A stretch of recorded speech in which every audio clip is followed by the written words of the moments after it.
Good morning, and welcome to the Lithia and Driveway First Quarter 2021 conference call. All lines have been placed on mute to prevent background noise. After the speaker's remarks, there will be a question-and-answer session. I would like to turn the call over to Eric Pitt, Vice President of Investor Relations and Treasurer. Please begin.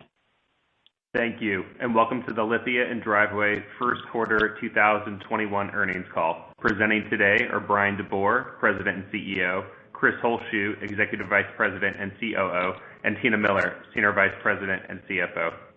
Today's discussions may include statements about future events, financial projections, and expectations about the company's products, markets, and growth. Such statements are forward-looking and subject to risks and uncertainties that could cause actual results to differ materially from the statements made. We disclose those risks and uncertainties we deem to be material in our filings with the Securities and Exchange Commission. We urge you to carefully consider these disclosures and not to place undue reliance on forward-looking statements. We undertake no duty to update any forward-looking statements which are made as of the date of this release. Our results discussed today include references to non-GAAP financial measures. Please refer to the text of today's press release for a reconciliation to comparable GAAP measures. We have also posted an updated investor presentation on our website, lithiainvestorrelations.com, highlighting our first quarter results. With that, I would like to turn the call over to Bryan Deboer, President and CEO.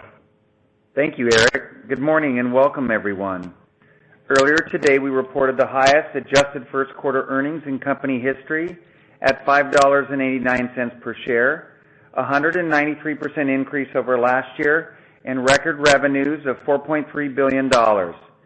These results were driven by strong operational performance across all business lines and channels, an acceleration of acquisitions, and a strengthening retail environment. During the quarter, total revenue grew 55% over last year and 52% over 2019, while total gross profit increased 55% over last year and 58% compared to 2019. As a reminder, the pandemic only impacted our first quarter 2020 results for the last 2 weeks of March. New vehicle revenue increased 60%, used vehicle increased 55%, F&I increased 63%, and service, body, and parts increased 30% compared to the first quarter of 2020. Total vehicle gross profit per unit for the quarter increased to $4,392 per unit, a $692 increase over last year, driven largely by a 24% increase in new vehicle gross profit per unit. Chris will be giving our same-store sales results and further color on inventory levels and their respective impact on vehicle margins in just a few moments. Earlier this month, we announced one of the largest acquisitions in the history of the automotive industry. The Suburban Collection adds $2.4 billion in annual revenues, over 2,000 team members, 34 locations, and is a key pillar of the Lithia and Driveway footprint in our most sparse North Central Region 3.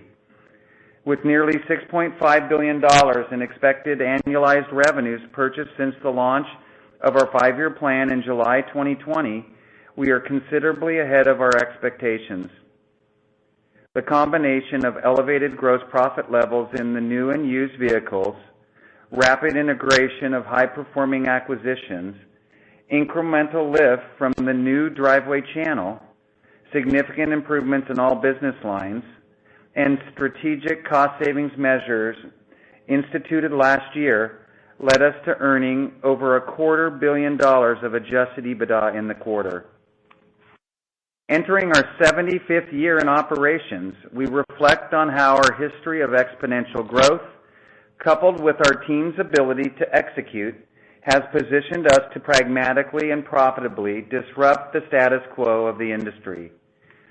Our multifaceted strategy for disruption begins by combining our proprietary technology with the scale of our people, inventory, and network to modernize the industry. As we continue to develop and enhance our digital home solutions, our Lithia and Driveway teams are ready to serve not only our traditional customers, but incremental e-commerce customers as well. Our focus on the most expansive addressable market of any retailer in the automotive space allows us to leverage our massive competitive advantages to demonstrate that e-commerce can be highly profitable and ultimately yield the highest possible EBITDA returns in the space. The used car business lacks barriers to entry. However, success requires infrastructure, financing solutions for all customers, reconditioning expertise, and the procurement of high-demand, scarce vehicles to quickly achieve scale with smooth execution, all of which Lithia and Driveway have established and have proven to be effective at executing on since 1946. Hopefully Dick Hyman, our former COO, is listening in today, as the 1946 comment was especially made for him.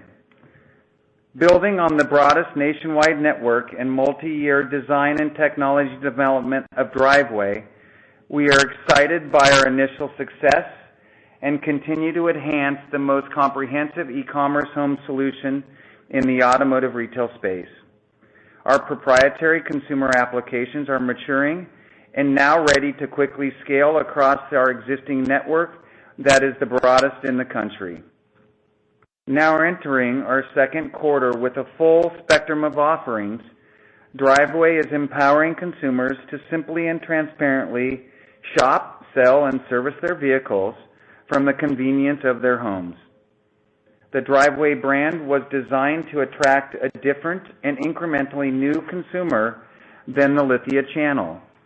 This is the first time in our history that we've been able to market and deliver our 77,000 vehicle inventory to the entire country under a single brand name and experience. We knew our used inventory was broader and more scarce than our competitors, and we are now realizing these advantages as evidenced in our same-store and margin results. While Driveway's full-spectrum offerings have only been live for a few months, our early learnings and data are showing a clear pathway for Driveway to become the brand of choice for online buying, selling, and servicing, both domestically and internationally. We are on target to achieve a run rate of 15,000 Driveway shop and sell transactions by year-end. Important to note that this target does not include Driveway finance and service transactions. On our pathway towards this first volume milestone that took other e-commerce use-only competitors 2 to 3 years to reach, we are finding several interesting early trends we'd like to share with you today. First, 97.8% of our Driveway customers during our first quarter were incremental and had never done business with a Lithia dealership before. Second, we are seeing that it is taking 19 minutes on average for a customer to complete a full vehicle purchase transaction online with financing included. We are also seeing that about 15% of all credit decisions are auto-approved. An overwhelming majority of our consumers still need help from our Driveway Care Center to structure their purchase, balance their credit with their desires, and get through the financing process. 43% of our sales are out of region, and our average shipping distance is 732 miles with an average shipping fee of $477. Lastly, we continue to build our online reputation with an average Google review score of 4.98 stars out of 5. During the first quarter, Driveway also became the first e-commerce retailer in the country to offer negotiation-free new vehicles with free in-home delivery and a 7-day money-back guarantee at a national level.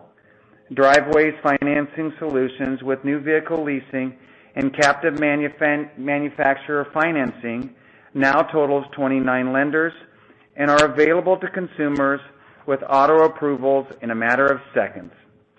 This lease and finance auto approval optionality was released 2 quarters ahead of our previously shared plans. Driveway now offers the largest selection of negotiation-free new and used vehicles of any retailer in the country. Our new vehicle inventory represents all major brands, and our selection of used vehicles spans the entire spectrum from certified used vehicles to 20-year-old value autos. Today, consumers can purchase any vehicle accompanied with our full brand guarantees, subscribe to full ownership repair and maintenance options, and receive in-home delivery anywhere in the country. In addition, our marketing dollars have recently expanded outside the original Portland and Pittsburgh markets. As such, our Driveway brand marketing is now live in Tampa Bay, Dallas, Houston, Metro New York and New Jersey, Los Angeles, Riverside, Oxnard, Des Moines, and the surrounding markets. With these recent market launches, the Driveway brand message is now reaching over 67 million individuals, or 21% of the population, a 16-fold increase over our two initial launch markets. As we continue to perfect our execution in these markets, our innovation and product teams are working relentlessly on improving the Driveway experience. Driveway receives continuous enhancements that will be released every 2 weeks throughout the year and is on its way to becoming the e-commerce leader of automotive retail. During the quarter, LAD's fintech arm, Driveway Finance Corporation, originated over 1,000 loans per month across the channels. We continue to see Driveway's fintech platform elevating the experience for consumers with the ability to capture up to 20% of all vehicle sales transactions, further differentiating LAD in profitability. Today, our team of 110 Driveway engineers and data scientists have developed a suite of consumer solutions and functionality that provides the first complete end-to-end digital ownership experience spanning the full vehicle ownership life cycle. In addition, our exclusive Driveway Care Center and inventory procurement teams are growing rapidly to mirror the exponential growth in consumer demand. The foundation to our omni-channel plan is the growth and expansion of our physical network. Having the ability for consumers to conveniently access all of our business lines and for us to store and recondition vehicles closer to them ensures a highly profitable digital experience across the United States. The opportunities for rapid consolidation within our industry remain plentiful, and our acquisition pipeline remains full. For more than a decade, we have successfully purchased and integrated acquisitions that have yielded an after-tax return of over 25% annually. During the quarter, we completed the acquisition of the Fields Auto Group in the greater Orlando market, the Fink Auto Group in Tampa, Florida area, and Avondale Nissan in Phoenix, Arizona. We also opened a previously awarded Infinity location in downtown Los Angeles. As mentioned earlier, we completed the acquisition of the Suburban Collection in the Detroit, Michigan area earlier this month, adding a massive platform of 34 locations to our North Central region. Combined, these acquisitions strengthened our strategic network density in regions 2, 3, and 6, and are anticipated to generate nearly $3.1 billion in annualized steady-state revenues. Since launching our 5-year plan 9 months ago, this brings our total network expansion to over $6.5 billion, adding more than $4 in future annualized EPS. Important to note that the consolidation of the largest retail segment in the country can be accomplished in a highly accretive way, and these cash flow positive businesses further add to our massive capital engine.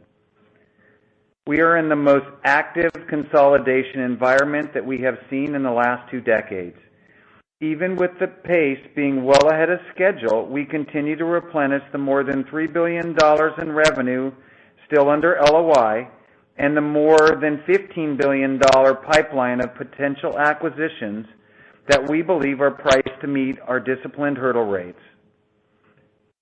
As such, we are expecting our network expansion in 2021 to far exceed our record levels achieved last year as we seek to continue improving our network density, especially in the central and southeastern regions.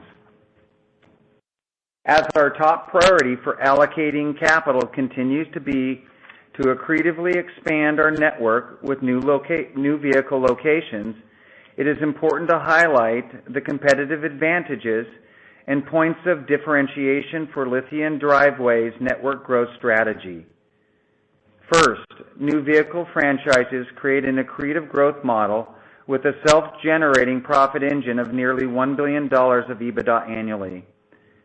Second, network costs are considerably lower investment when compared to any new entrants into the industry.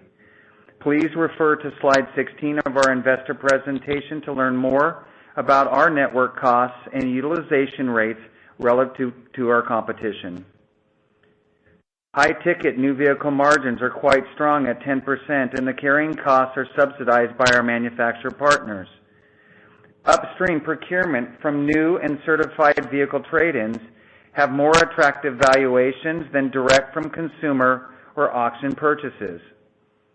Fifth, affordable offerings at all levels allows the customers to remain in the Lithia and Driveway ecosystem their entire lives with vehicles and services that match a full spectrum of income and credit levels that change over time. A sophisticated reconditioning network with specialized diagnostic equipment located closest to the customer to eliminate any logistics costs.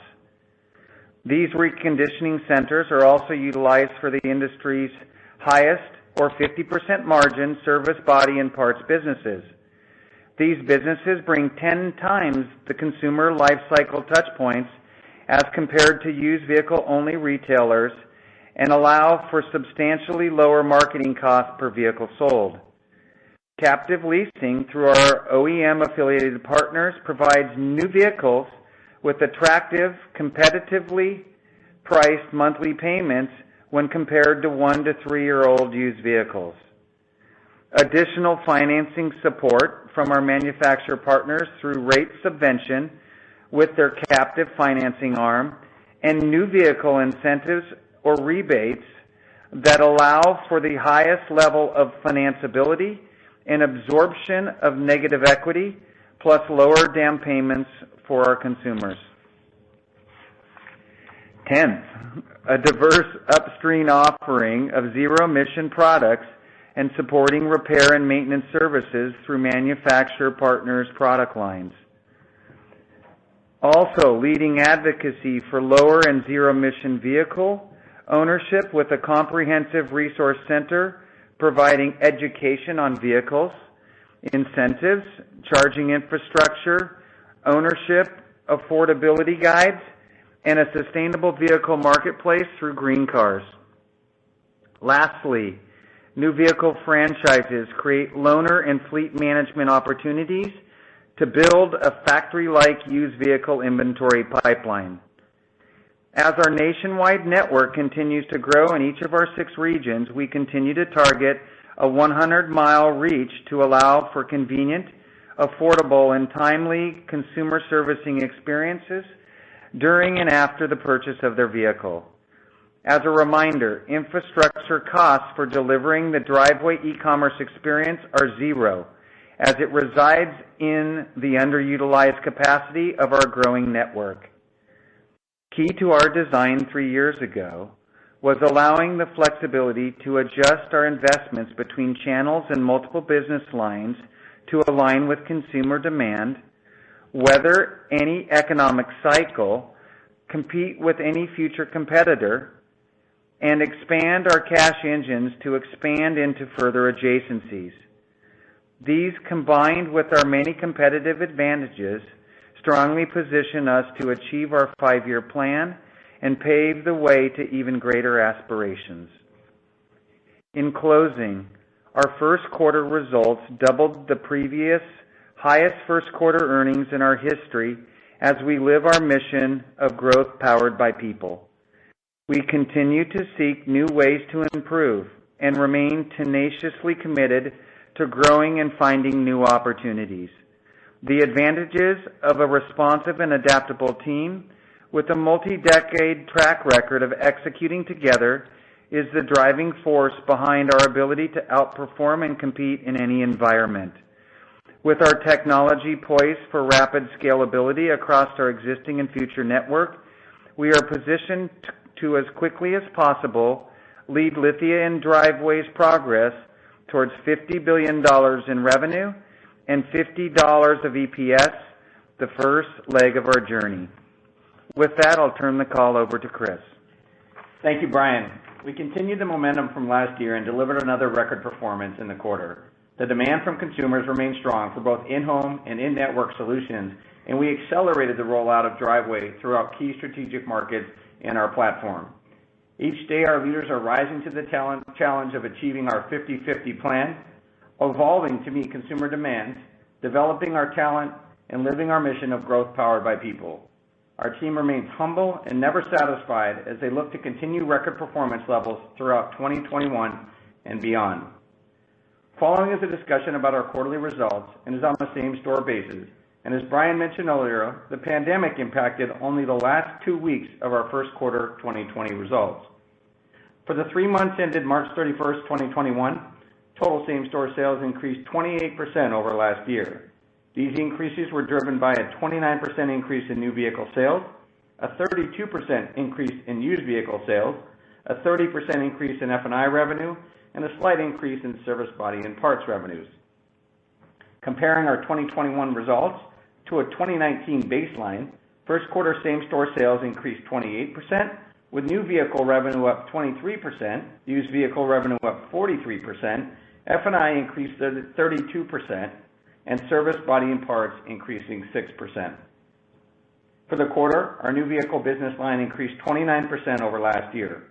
Our average selling price increased 6%, and unit sales increased 22%. Gross profit per unit increased to $2,979 compared to $2,188, a $791 increase, or up 36%. Total new vehicle gross profit per unit, including F&I, was $4,778, an increase of $897 per unit, or 23%. At approximately $4,800 of gross profit per unit, new vehicles remain highly profitable with a 12% margin, similar selling costs per unit as used vehicles, and inventory carrying costs that are subsidized by our manufacturer partners.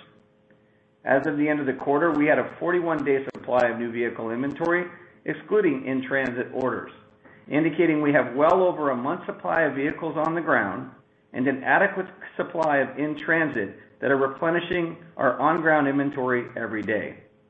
However, new vehicle margins may remain elevated in the near term due to continued microchip and other supply chain shortages, coupled with elevated consumer demand levels driven by additional stimulus funds.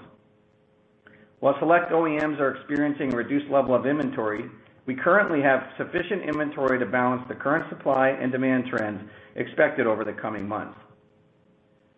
For used vehicles, we saw a 32% increase in revenues for the quarter.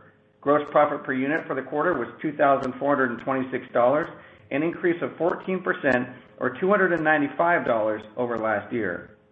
Total used vehicle gross profit per unit, including F&I, was $3,994, an increase of $421, or up 12%. Total used vehicle gross profit per unit began to normalize early in the quarter, but accelerated again in March, finishing at $4,384 per unit.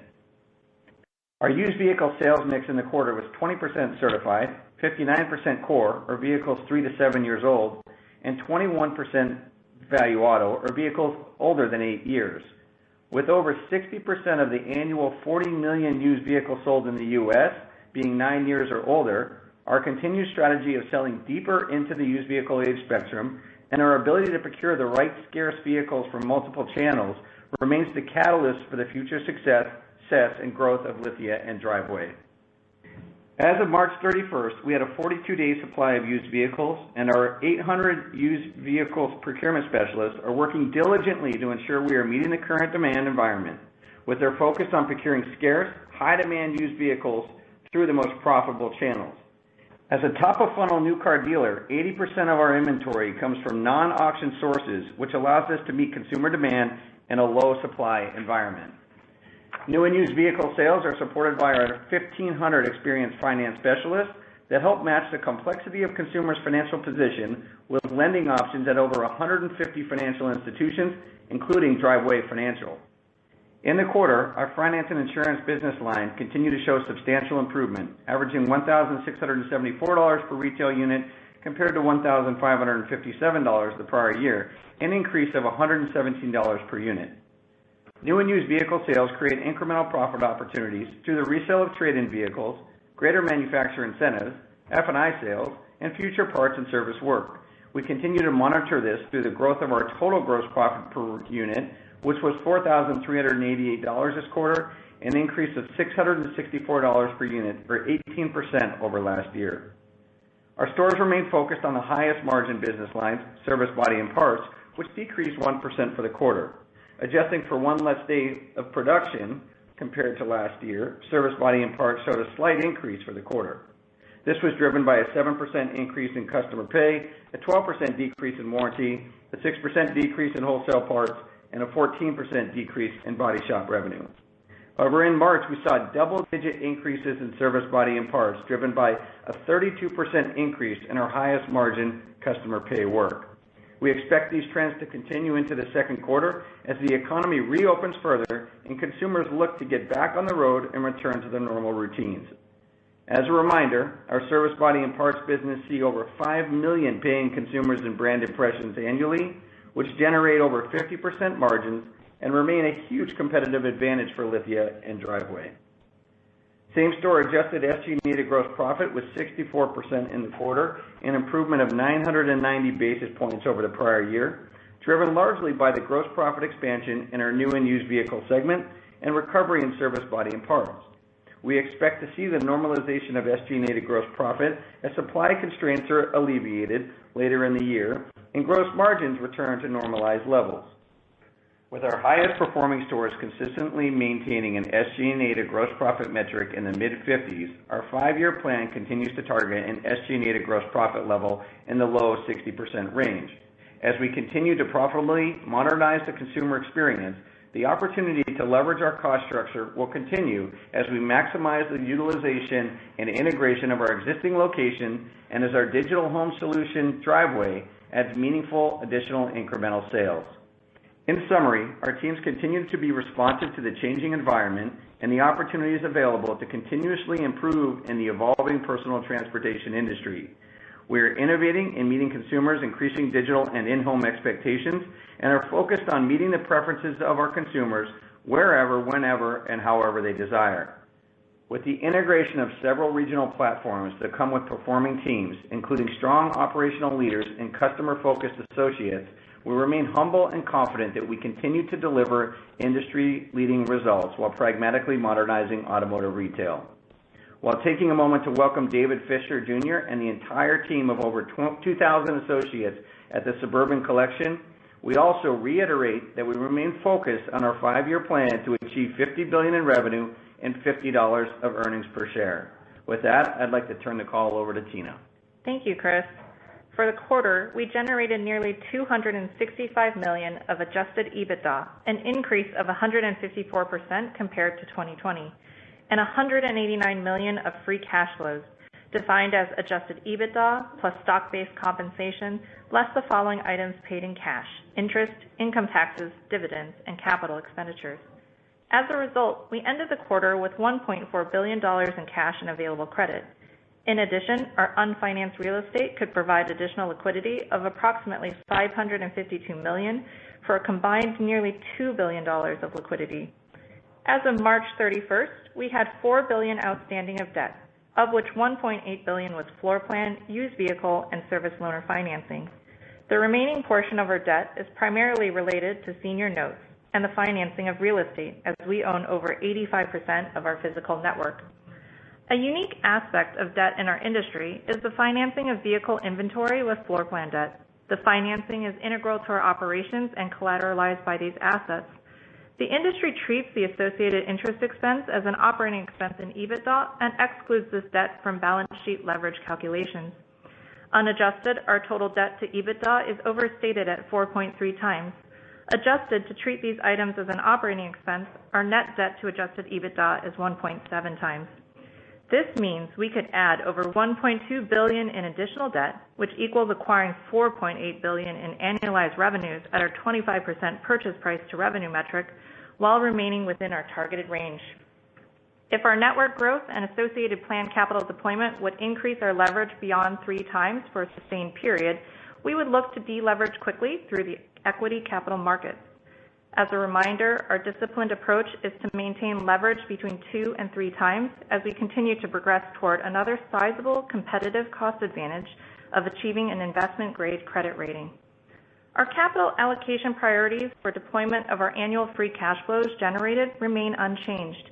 We target 65% investment in acquisitions, 25% internal investment, including capital expenditures, modernization and diversification, and 10% in shareholder return in the form of dividends and share repurchases. Earlier this morning, we announced a 13% increase in our dividend to 35 cents per share. Even with the acquisition of the Suburban Collection announced earlier this month, we continue to have the capacity to grow and are well positioned for accelerated, disciplined growth. We continue to make strong progress in modernizing the consumer experience through Driveway and building a robust balance sheet, positioning us to be the leader in consolidating this massive industry, all while progressing toward our 5-year plan of achieving $15 billion in revenue and $50 of earnings per share. This concludes our prepared remarks.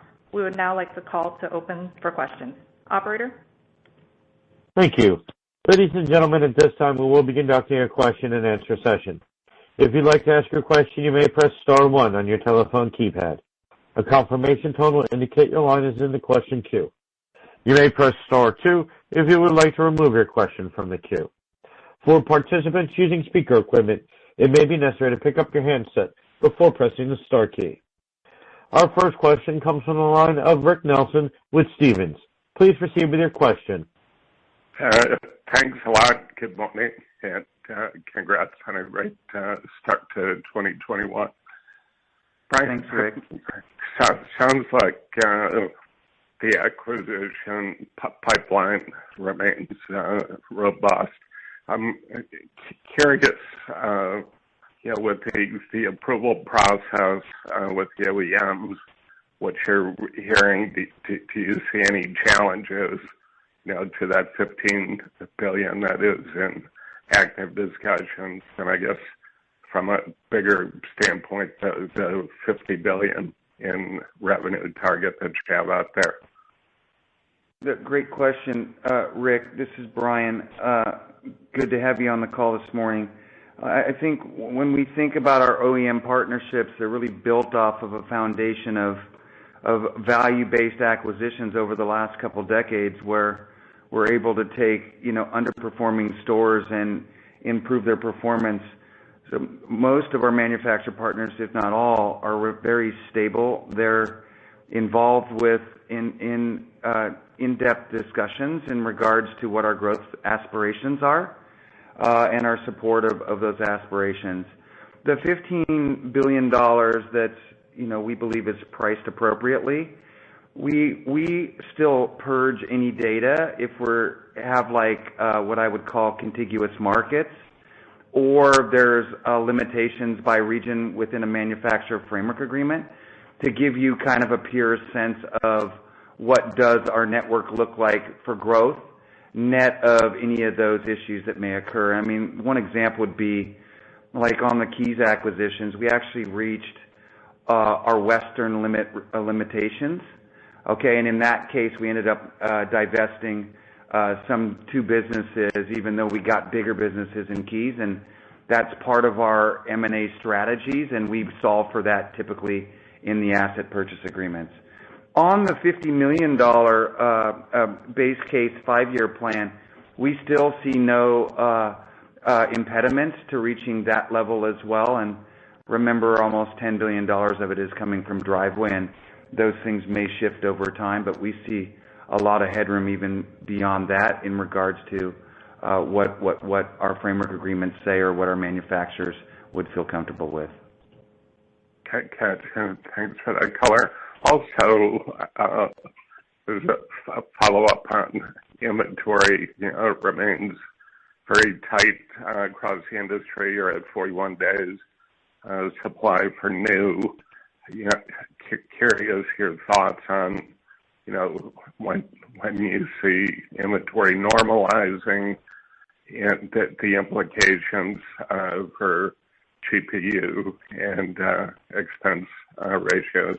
I know one of your peers was suggesting, that this tight supply condition continues through 2021. Yeah, hey Rick, it's Chris. Good morning. At a 41-day supply right now, I think we feel really comfortable that, without even counting in transits, which is probably another similar day supply that we feel like is still coming into the pipeline. Most of our OEMs have plenty of inventory on the ground right now to meet customer demand. And with that and the supply issues that we have, you're also seeing the impact of that on two things. First of all, new vehicle margins, obviously up $800 per unit, is definitely, a byproduct of supply and demand. And then, used car valuations as well are definitely, ramping up, which actually gives new car customers the advantage of, the positive equity or more equity, I guess, on a used vehicle trade.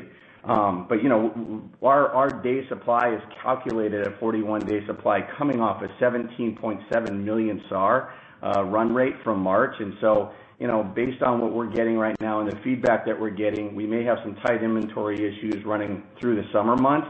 But at the same time, because of supply and demand, I think the margin offset on that and our ability to procure used cars to offset any issues that we see on the used car side or on the new car side, we feel pretty comfortable that we're in a good spot right now today. Great. Finally, if I could ask you, with Suburban Collection, I understand that came with some used-only stores.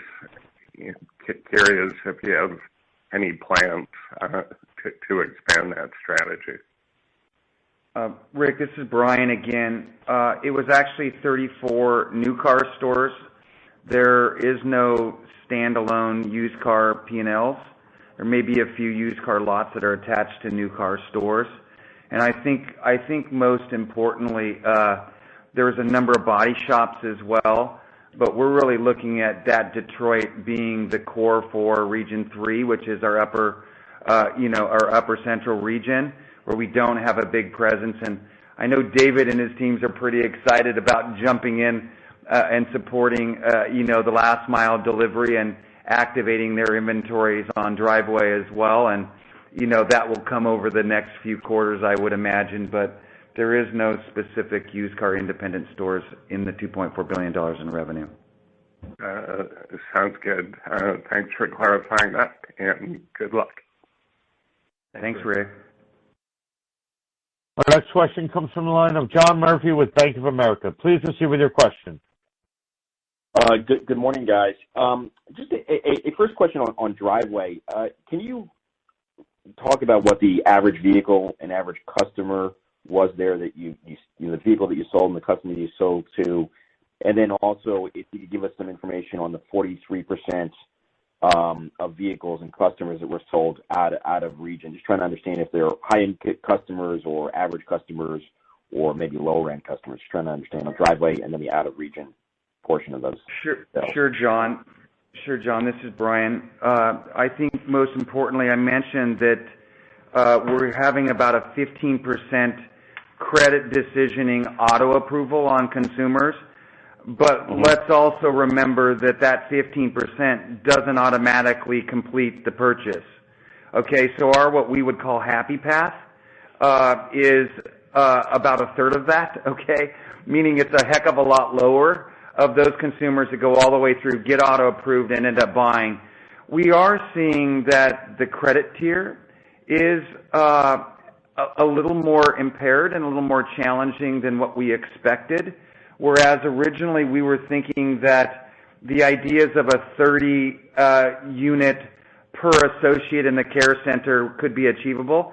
It still may be, but our early blend of technology with consumer decisioning is really yielding about a 12 unit to every one care associate. And I think to highlight one of our competitors that's 7 to 8 years old, with their technology being live for now that long, they're really looking at about a 7 unit per care associate. So technology in the e-commerce space, it's a lot of people that are mid to low tier credit, okay, and I'd say a 550 to 7 Beacon score or FICO score that are looking for an easier solution than going into a traditional dealership where they're having to negotiate and then also solve for their credit issues, where now they're able to solve for it themselves.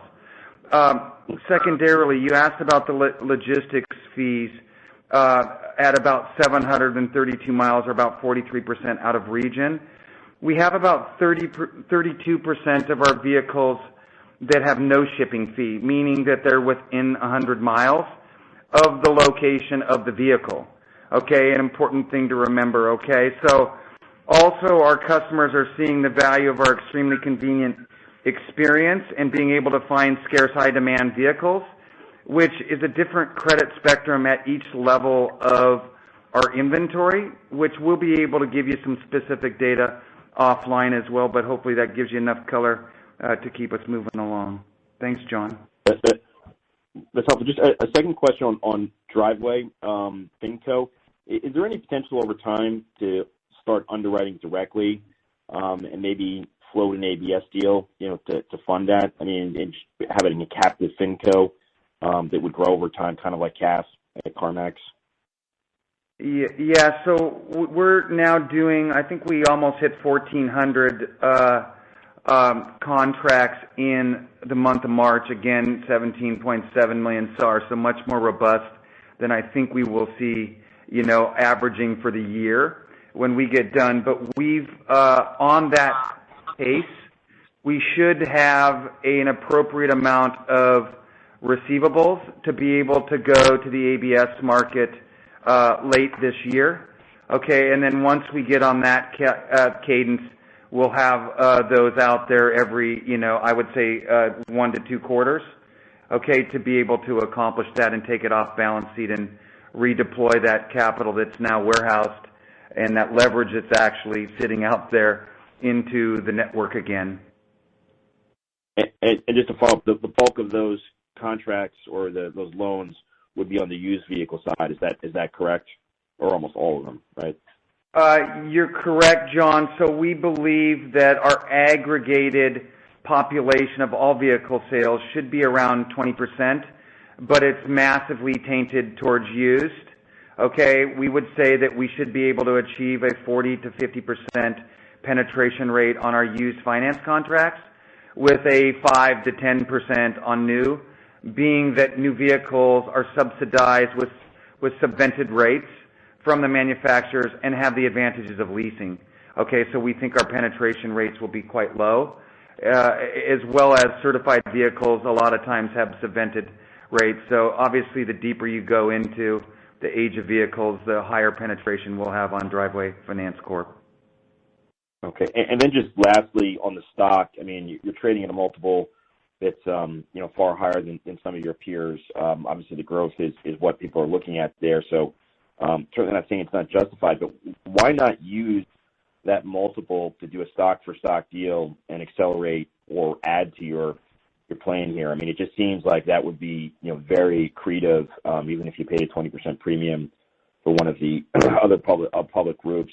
And then also on the stock, it was, I think, September 30th last year when you did a stock issuance or secondary issuance, and I think the stock was around 220.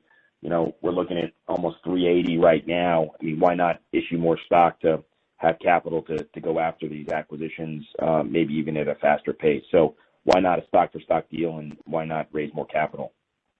John, I think maybe the easy answer is you're probably right. I mean, it does make sense. That's in our repertoire of solutions, and we always try to balance the long-term opportunities and stabilize the likelihood of getting it through capital. And, we do sit there nicely today, and we're fortunate that we do trade at a little bit of a premium to the sector, but we still also trade at a discount to some of the new entrants by a pretty considerable amount. And obviously, our early learnings in Driveway have taught us it is a more formulaic business, okay? And I think it's going to be exciting over, our second, third, and fourth quarters of being in business in e-commerce to be able to actually extrapolate that when we open markets and we have top of funnel that's at X number of, of unique visitors, that translates into X number of sales. It's quite different than what we've experienced in auto traditional retail on the vehicle side, that there's some art in it, okay? And this is not as much art, it's a lot of science, okay? And it's exciting to be able to see that there's a trajectory that is different with unique customers than our traditional channel, where we've had to really roll up our sleeves and fight those battles and find solutions for customers, whereas here, you're throwing a much broader net with a lot lower closing ratio, but it is somewhat formulaic based off your investments in marketing and care associates and the technology. And we think that we've progressed quite nicely over the first, quarter of being live, and now about almost 2 years of having the technology under development. So to understand, Brian, I mean, you think that you could use the stock for an acquisition, or potentially use it to raise capital to accelerate the plan. Is that a fair characterization? That's an accurate statement, John. Okay. Thank you very much. Our next question comes from the line of Rajat Gupta with J.P. Morgan. Please proceed with your question. Hey, good morning, everyone, and thanks for taking my questions. Just had a question on, the parts and services recovery. Pretty strong numbers here in March. Could you help, just dissect that a little bit?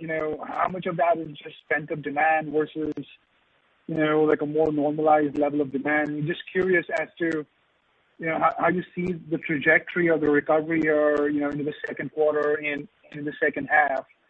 By when do you see the business, just getting back to, pre-pandemic levels, just on a normalized basis, given might be in a potentially lower miles-driven environment versus pre-pandemic? And I have a follow-up. Thanks. Hey, Rajat. Good morning. This is Chris. Obviously, pent-up demand is a big driver, and we are starting to see that. Coming out of March, where we actually started to finally see some real big volume increases year over year, were great. But what we're really trying to do is figure out, when will we start to get to a normalized recovery over what was really, the 2019 kind of year, if we use that as the base case. And in the quarter, we saw ourselves about 5% up over that 2019 level. Prior to the pandemic last year, we were projecting a low double-digit increase in our parts and service business. So we definitely see that trend continuing into April, and we expect that to continue through the summer months as we kind of rally into customers normalizing their lives again and getting back on the road and driving their vehicles, and then needing parts and service work. So Rajat, one other fact, as Chris was talking, I was looking at March year over year, or 2021 as compared to 2019.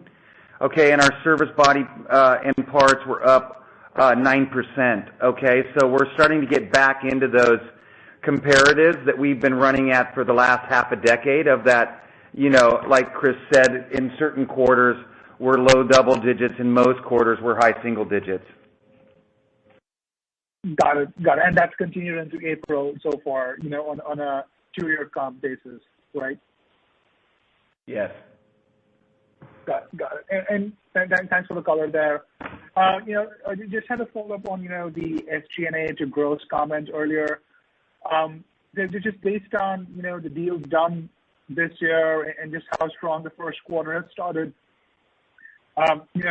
assuming no further deals, of course there are going to be more deals, but so assuming no further deals, any sense of what we should expect the SG&A to gross be for 2021? Overall, I'm not sure if you gave that. I might have missed it. Thanks.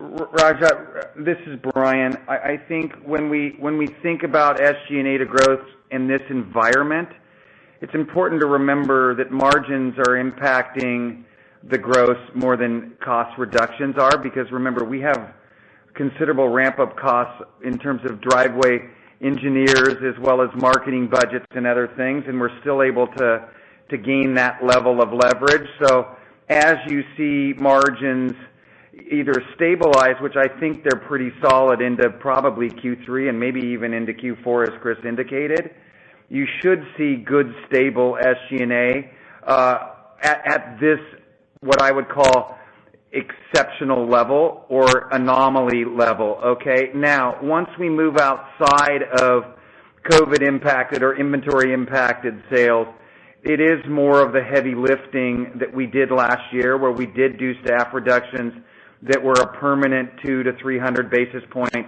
drop in SG&A. And I think you can reference back to pre-acceleration of network development from 14 and 15. On a steady state, we were running at 64, 65%. That's not looking at any sharing of best practices, technology that's helping consumers do more of the work themselves, which would give us productivity gains in personnel, which makes up almost 2/3 of our SG&A costs. So some different things to be thinking about, but really, we're really targeting that, that low 60 percentile on the 5-year plan, and we really didn't build in a lot of what we would call synergies or advantages for the Driveway channel that could be scaled over time. That's more the aspirational plan that we internally aspire to achieve, and that over time we'll be able to share more in terms of what that looks like beyond the 50/50 plan. Got it. So if that 12 units per care member goes to 30, that's all incremental upside, right? You got it. You got it. We're assuming in the 57% SG&A in the Driveway channel of the 5-year plan that we get to 57% SG&A as a percentage of gross, and that would imply about $1,000 in personnel costs per unit sold. Okay, which is not much lower than what we currently sit at in the Lithia channel. So most of that drop from a mid 60% SG&A to the 57 is no network cost. Okay, so that's the biggest part of what that drop is. There's not a lot of synergies. We're also assuming almost $1,000 in marketing budget, and as we know, we only spend about $250 to $300 in the traditional channel, and I think we can clearly see a pathway to Driveway's marketing budgets at scale and national presence getting to that level over some longer period of time. Got it. That's super helpful. I have a follow-up. I'll jump back in queue. Thank you. Thanks, Rajat. Our next question comes from the line of Ryan Sigdahl with Craig-Hallum. Please proceed with your question. Good morning. Brian, just want to follow up quickly on the last kind of the customer care center, and you mentioned kind of 12 sales per employee, longer term 30. Do you think that's purely kind of a scale thing as you scale Driveway and the care center, or has there been kind of a structural change as you're getting into the care center and kind of how much work and time and effort it takes per sale? Well, thanks, Ryan, for the question. This is Brian again. I think it's surprising that our original design, we thought the 30-to-1 was a no-brainer, and a lot of that came from our experiences with Shift Technologies, which was our partner and still is our partner in a sense. So we saw a 30-to-1 care center to, or vehicle to care center associate level. But when we start to look at the spread of credit spectrum and the age of vehicles that we're looking at, it may be that midterm over the next 2 to 3 years, that 12-to-1 is our real number. Fortunately, they are a little bit lower cost than what traditional associates cost in a traditional channel. So we still think that the $1,000 a unit for the next 5 years is still doable.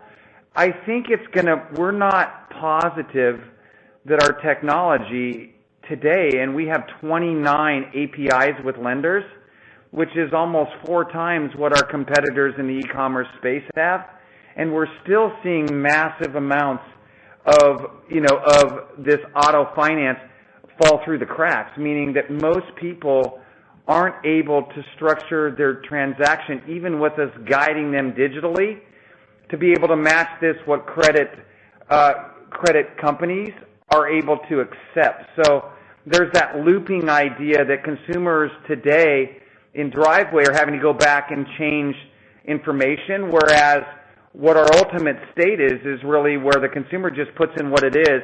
We query all 70,000 vehicles that are in inventory against all 29 APAs with our lenders, and we spit back that these 900 cars you can buy exactly the way you want for the payment you want. Okay, that is what our design 3 years ago was ultimate state, okay? And no one today in the industry even gets close to doing that, and we believe that we will be the first later this year, early next year, to be able to do that. And we'll have multiple iterations of that type of logic over the next couple quarters that improve that to at least a level or competitive level to what some of the others that are doing today. Great. And then just on the Driveway, 97.8% of customers are incremental.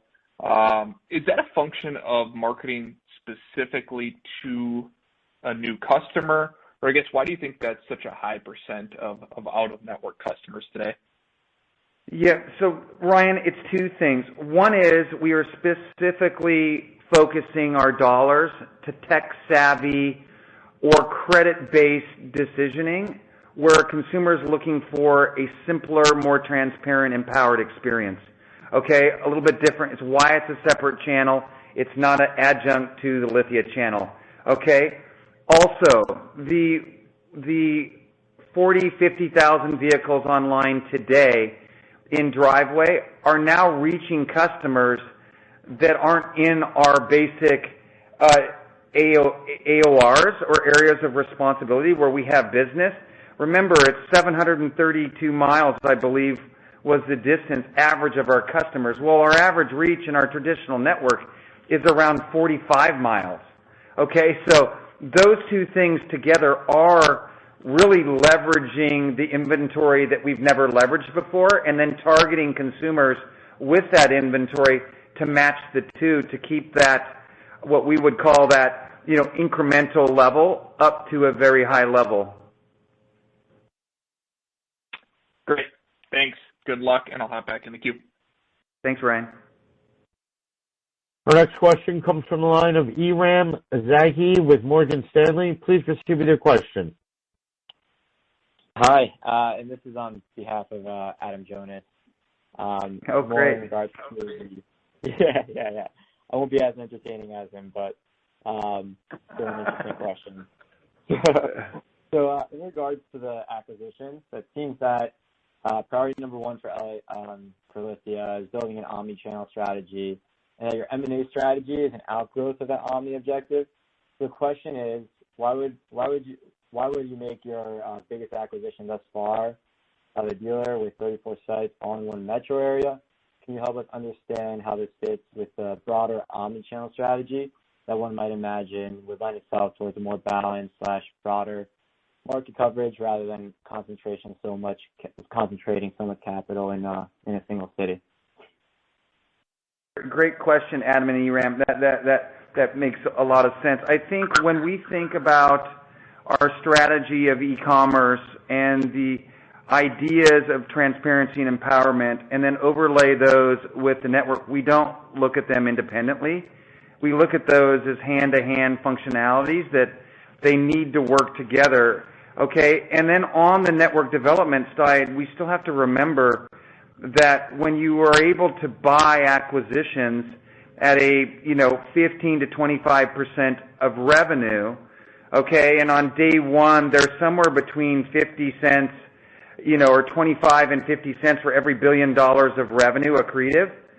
It's very easy to be able to still have the advantage of that while still not assuming that new car dealers are just going to not exist. The new car business is quite a stable business that has 4 business lines and is quite accretive and profitable. And I think when we think about it that way, and we know that our returns are in the 15 to 25% investment range, we know we get our money back in 3 to 7 years. And for the 3 to 7 year outlook, even though we believe Driveway will become a much larger portion of our business, we also know that the heavy lifting in the car business has to occur. And if we have our money back on that investment within 3 to 7 years, then it's all a win-win in terms of how we look at things. So, the way that consumers buy cars today, even knowing what others are able to do with technology and now what we're able to do with Driveway, most consumers require a lot of help to be able to do that. And help means that there's trust that's built, and we can build that with technology, or if a consumer chooses, we can build it with face-to-face interaction. And we understand the concept of 34 stores in the Midwest, but what we got was a wonderful cross-section of luxury vehicles, okay, as well as domestic vehicles, and Honda, Toyota, and import vehicles to be able to service and recon and store those vehicles closer to our customers in Region 3. Awesome. Thank you so much. Thanks for the question. Our next question comes from the line of Nick Jones with Citi. Please proceed with your question. Great. Thanks for taking the questions. I have two. The first one, as you roll out advertising for Driveway into new markets, how should we be thinking, and how are you thinking about the transition to more kind of national advertising where you can get more leverage on that spend? Nick, that's a great question, and it's something that our digital steering committee is dealing with every single week, is how do we balance that? I think if you remember, we increased our budgets from a couple $100,000 a month to over $1 million a month starting in April. So this is our first month of a quadrupling or quintupling of our budget, okay? And what we're balancing is really what is our funnel efficacy, okay? So what are we getting in brand impressions? How many unique visitors does that produce? And how effective are we at what we call our golden ratio, okay, which is ultimately what's our sales or actually revenue generated off of top of funnel, okay? And until we see that really start to take hold, it gives us indications that we still need work in improving our care center, that our technology may not be solving as much for the consumers as we like. We look at Happy Path to be able to determine what personnel costs do we need outside of Happy Path to support that, and we look at that 12-to-1 or 30-to-1 eventual ratio of vehicle sales to associate to be able to determine that. Nick, I will say this, we're definitely leaning, and some of it is even coming from your challenges and aspirations, that why would you not spend more money on marketing if you can sell more cars? And I think that's accurate. We're leaning towards that level of accelerating to get to national scale when the numbers really drop back to a reasonable level. And we'll be able to talk more about that in the coming months and quarters.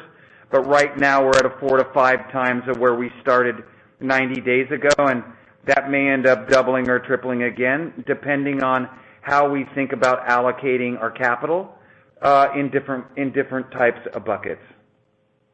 Great, that's helpful. And then a follow-up, just kind of on the competitive landscape. I know there's some slides in the deck, and investors talk about it, we talk about it. But given the fragmentation from here, how are you and how should we be thinking about competition? I guess given the size of the TAM, the number of units that kind of the top players are doing, it seems like there's probably many years before these competitive moats really start to show. Is that the right way to think about it, or is it more important to focus on kind of the competitive dynamics today, or is this really more of kind of 5, 6, 7, 10 years out when the consolidation is a little bit more penetrated? Thanks. Nick, great question, and I think it's great insights to the largest retail sector in the country and probably the world. If you take it in the United States, it sits at $2 trillion. I don't believe this is a winner-take-all, even though I believe that we're nicely positioned to get as much as we possibly can and really strive to that 5% of U.S. market share and beyond that we've talked about now for a couple years. But ultimately, this is not a winner-take-all game, okay, because you have to solve, especially on the used vehicle side, for inventory. It's not a factory that you just are able to turn your inventory quicker and get a larger portion of that. You actually have to go buy the vehicles or take them in on trade. then you have to recondition those and have expertise to be able to do that. And that's something that's highly competitive, and ultimately the most efficient channel will be able to pay the most for the vehicles to be able to do that. And by having all four business lines, I really believe that we've designed a structure that will put us into the best competitive positioning with anyone that comes into that used car space. And obviously we know the barriers to entry in the new car space, as well as that high margin 60+% repair business. That is really how we've thought about our design, is those higher margin businesses, because we know that that's what allows us the ability to boost marketing and, boost care associates and expand our innovation solutions to be able to go to market with, the next best thing for our consumers as the world changes. Great. Thank you. Our next question is a question from the line of Bret Jordan with Jefferies. Please proceed with your question. Hey, good morning, guys. With another quarter under your belt, I guess, with zero emissions experience, could you talk about how you see zero emissions products impacting that maintenance service business going forward? Absolutely. So I think when we talk about our serviceability of future product lines, I believe it's always important to think about affordability, okay? And it's important to remember that 42% of vehicles today, new and used, sold in America, or about 58,000 vehicles with the 17,000 new and 40,000 used, are 9 years and older, okay? Meaning that it's a very low payment, okay, and is what people can afford. There's another large percentage of the remaining 58% that is really what we're talking about, is the possibility of moving into the impacts of serviceability, right? And the lower costs that could come from BEVs or zero-emission vehicles. So think about affordability as the driver, and I think today we sit at 10 to 15% of the consumers that can afford a $30,000 or greater vehicle in the total buying public in any given year. So it is going to be slow moving. We do believe and we hope that our current Congress passes a zero emission bill. It's important to remember, though, that this isn't a BEV bill, it's a zero emissions bill, and that there's different solutions that can impact the service effectiveness of the vehicles, okay? More affordable vehicles are typically hybrids because it's lower cost to produce. And ultimately, at end of life, when you have to replace a battery, that's a very high cost amount, and it affects ultimately the LEV or the lease-end value or the termination value of that vehicle. So think of those. Now, we are seeing that today a hybrid is costing a little less in the first 5 to 7 years of life, but is a little more expensive in the later years of life because you start to get into battery replacements.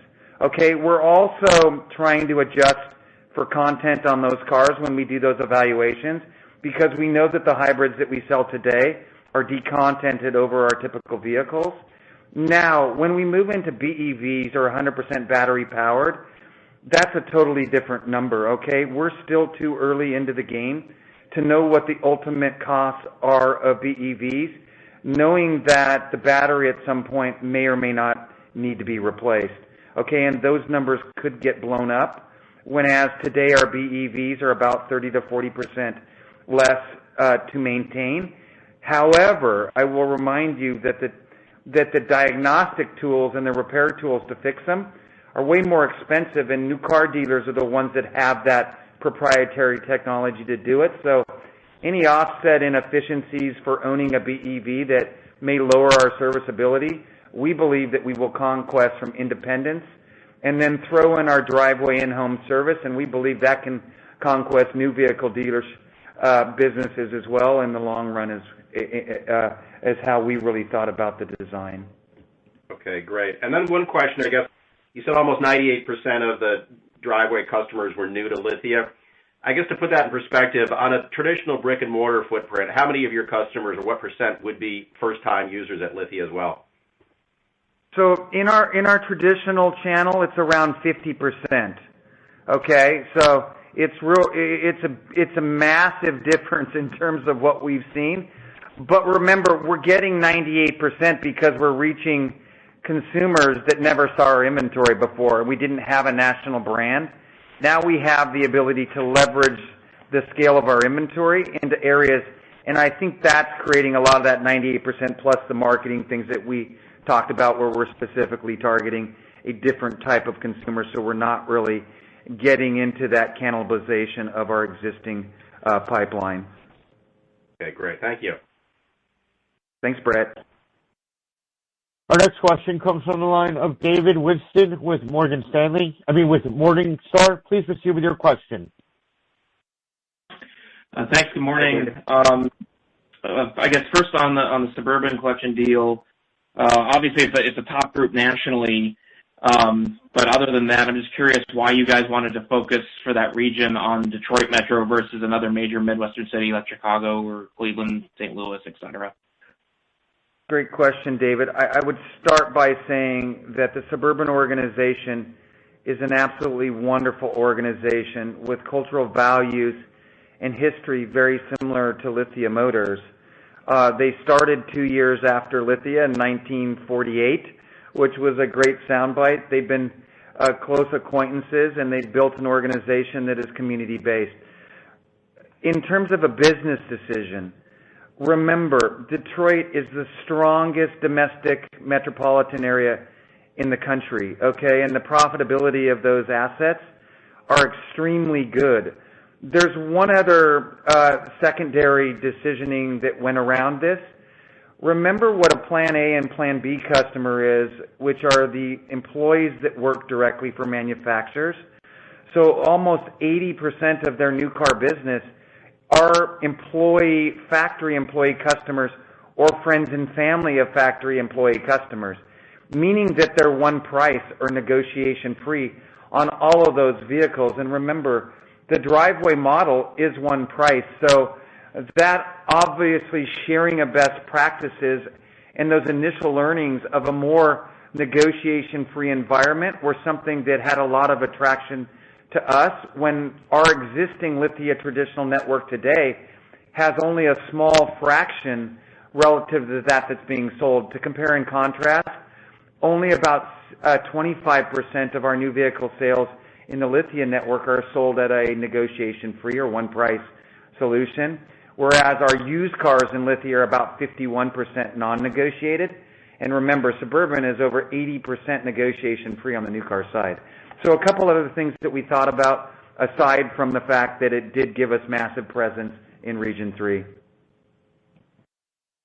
Oh, that's helpful. Thanks. And I guess staying on the acquisition, I mean, both for Suburban and for, you've done a lot of deals, obviously, in the past roughly 9 months, but, I mean, why are you very often, if not always, successful, especially for a prime asset like Suburban? I mean, you've got 5 publics, there's Berkshire, there's Terry Taylor's firm. Why does the seller pick you? So most importantly, we do what we say we're going to do, and our track record of success is now, about 286 out of 288 successful closings as a company. We've only lost, 3 deals. I did my math a little bit wrong there. Over the last 25 years of M&A, we know what our manufacturers expect of us. We know how they look at approvability to ensure that we meet those qualifications in all cases. Okay, and today we do sit in a capacity with the synergies that we bring with Driveway that allow for an overlay and another incremental lift with Driveway Financial, as well as the Driveway leveraging of those new customers to be able to expand their profitability in even a greater sense, which again allows us to be more competitive over time. I will say this, David, we don't see massive competition on our deals. I mean, we've now been doing this for 25 years. It's something that is cultural. We don't have a VP of M&A. Okay, I mean, I think I was the last one that was in that role. It's something that everyone does. In fact, Chris Holshoe is doing deals, and we got general managers that are doing deals. It's a bonded relationship with sellers, and those 2,600 leads for the last 25 years that we now can pay the amount that they're looking for, okay, while still making sure that it's highly accretive. And there's not a real reason to put it out to market to put risk in their employees' minds or have things go to market and our industry closes 4 out of 10 deals, even at a definitive level, and we're closing 98% of all deals that we sign. And I think that's a risk that many sellers don't want to put their people in the firing lines of having a deal fall apart, which we all know that occurs fairly often. Okay, that's helpful. Thanks. And then just, I know it's early to talk about 2022, but just directionally speaking, do you see a scenario where 2022, given the low inventory we've had for a long time now, plus the very high consumer demand, 2022 SAR could possibly just explode upward? And really, do you want to get a lot more inventory, or do you like this high pricing power environment you have now? I think, David, if we think about 2022, that's a long ways into the future, but I think a 17 million SAR is a pretty good assumption, varying a little bit here and there each of the next 4 or 5 years, okay, and that is still growing the average age in the car park to now almost 12 years old. I think in terms of how we think of things, and I think Chris would reiterate this, we're benign to what happens in the greater marketplace. If it's a 15 million SAR or 19 million SAR, or inventories are high or low, we have 4 business lines. We have 3 distinct channels, including the green car channel, that we really designed our strategies 3 to 5 years ago to not have to worry about that.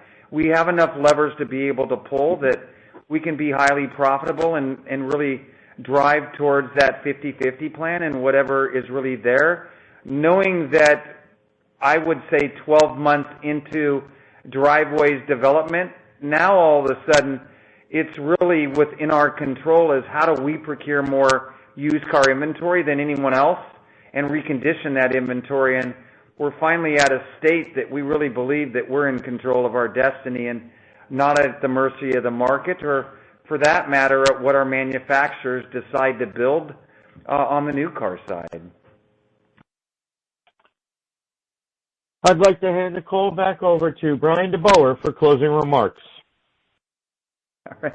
Thank you, Doug, and thank you, everyone, for joining us today. We look forward to updating you on our Lithia and Driveway second quarter results in July, and wish everyone a wonderful spring and stay safe. Ladies and gentlemen, this does conclude today's teleconference. Thank you for your participation. You may disconnect your lines at this time, and have a wonderful day.